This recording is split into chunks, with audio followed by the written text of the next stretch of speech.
Bonjour à tous. On va continuer aujourd'hui à parler de tout ce qui est la halachot sur le mépris des aliments. On a déjà parlé de tout ce qui est lié au pain. Maintenant, on va continuer à parler de tous les autres aliments qui ne sont pas le pain, parce que le pain a un statut très important dans ces halachot-là, et ces halachot sont plus graves, on va dire, on est beaucoup plus pointueux sur ces halachot. Mais sur les autres aliments, Gemara elle dit qu'on n'a aussi pas le droit de les mépriser.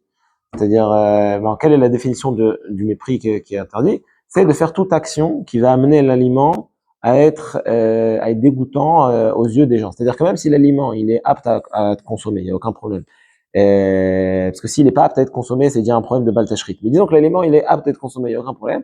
Mais je l'ai amené à une situation où la majorité des gens vont pas vouloir le manger. Comme par exemple, prends un aliment comme une pistache, par exemple, que même si l'aliment en soi, il est dans son enveloppe, et je le jette dans de la boue. Quelqu'un qui le jette dans de la boue, la majorité des gens, même si au final la pistache à l'intérieur de l'enveloppe, elle est encore bien, hein, elle est encore apte à être mangée, je la mets sous l'eau, etc. La majorité des gens, ils vont déjà pas vouloir me le manger parce que c'est dégoûtant à leurs yeux.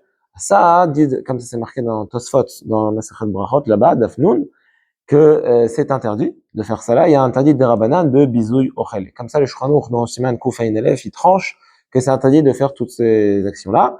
Le fait de jeter des aliments, on a dit que pour le pain, le jeter, c'est un problème, même si c'est dans un endroit qui est propre. Mais jeter toute autre sorte d'aliments qui ne sont pas de pain, le Shulchan Aruch dit qu'il n'y a aucun problème, tant que je ne vais pas amener l'aliment à devenir dégoûtant aux yeux des gens.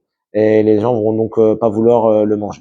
Il y a quelques exemples qui sont marqués dans le Shulchan Aruch, comme par exemple, prendre un verre qui est rempli à ras-bord et le faire passer juste au-dessus d'un aliment, ça c'est interdit.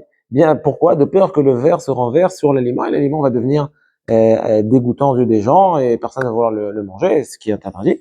Mais on voit que même si c'est pas certain va y avoir un mépris qui va être fait, le simple fait que c'est très possible que ça va se passer, il y aura déjà un interdit. Comme ça explique le Mishnah Berurah là-bas. Donc même dans ce cas-là. Et dernière chose, on va dire, c'est que l'interdit de mépriser les aliments, selon la définition qu'on a dit, il est apte et valable, même concernant des aliments qui sont pas encore consommables, on va dire, comme tout ce qui est du riz, des pâtes, toutes sortes de choses qu'on soit à la maison, des choses qui sont encore sèches. Et ces choses-là, elles sont pas encore aptes à se consommer. Malgré tout, c'est quand même interdit de les mépriser, comme ça c'est marqué dans le Shulchan Aruch, c'est man kouf ayin elef, beseif e. Marqué concernant du blé, des grains de blé qui sont encore crus, que ça se mange pas, pratiquement pas, et ça se mange que dans des cas très rares comme la Gemara dit. Malgré tout, le Shulchan Aruch dit que c'est interdit de les mépriser, c'est-à-dire de les amener à une situation où les gens vont pas vouloir le manger. Donc on voit de là que même quelque chose qui n'est pas apte à être consommé, vu que je peux le rendre consommable, il y a interdit de le mépriser.